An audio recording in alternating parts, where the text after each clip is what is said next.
am contacted by a PR firm to say, like today, Rhonda is available to talk about this rate on gas, public awareness campaign that we're doing. We write our own questions. They kind of tell us what she's available to talk about, and we say yes or no, and we write our own questions and reserve the right to ask her whatever we want. So if she came on and if the International Space Station had exploded last night, I'm not going to talk to Roberta Bonda about rate on gas. I'm going to talk to her about the International Space Station exploding. Like, it's just going to happen that way, and if they have a problem with it, then they can bring that up with me after. Have you met any resistance from people on that issue before? Maybe not even prior to, but during. I'll go back to the example of the sports company that was promoting the sportswear, the shoes.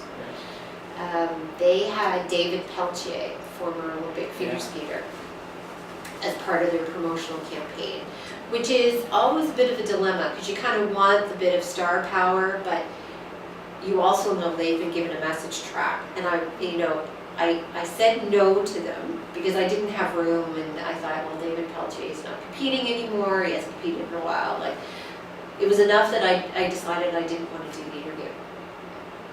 If I had, I would have talked to him about his skating career, the pressures on athletes to get ready for the Olympics, kind of less than 100 days out. That would be where I would do the interview. I would never do an interview on tell me about the new shoes. Right? No, he would find a way to work it in because that's his job and that's what they're paying him for. And you have to remember they are paying him to do this. Now, but I said no. This has never happened to me before, but the morning they wanted me to do this interview, they showed up with him at 5:45. Oh, wow. And asked me if I would put him on the show. And I said, no, I told you.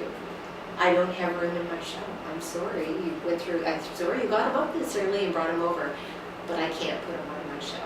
And that's what I think they were hoping, that if they showed up with him, I would feel bad that he was standing there and I would put him on the show. So, because does that happen a lot? Well, it doesn't happen a lot, but I get some very aggressive public relations people pushing to have things on the show. And you have to be firm. You have to say no. Now, sometimes I'll take them up on it, but it depends on what they're offering, what the message is. For example, I got a call from FedEx as well.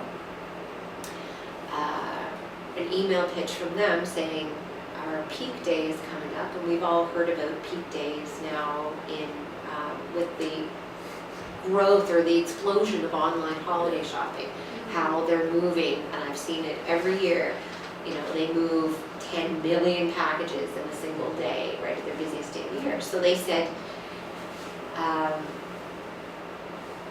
peak day is coming up December 2nd. And we want to give you the opportunity to see what we do on that day. So would you like to come live out to the Halifax airport and our handling facility? So they're not saying, can we send the president of FedEx to come on to tell you about peak day? Which I would have said no. Because really, I did the same thing. Do you want somebody to come on and tell you why President's Choice Blue Menu stuff was so great? No.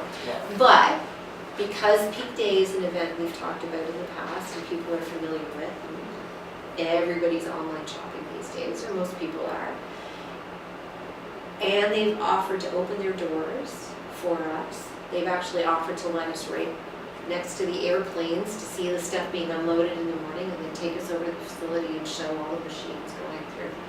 I said yes. Now I'm very aware that FedEx, we can't hide the fact that we're standing in a FedEx sorting facility. Their logo is going to be everywhere. It's good PR for them, but it's also a good story for us. And I still have editorial control in that when we send somebody out there, we're going to send our video journalist Julia out there to do live hits into our newscast. It's not our lead. It's not news. It's interesting. So it'll be kind of our kicker in our newscast, and we'll visit with her 3 times through the morning, and she'll say, I'm here beside an airplane. Can you believe they just took 10,000 packages off this, and they're all going to destinations in Halifax. here's, Joe Blow, how do you manage all this? She'll do a little live interview. I'll be back with we're heading over to the sorting facility. I'll be back with an inside look, and we'll go over there. So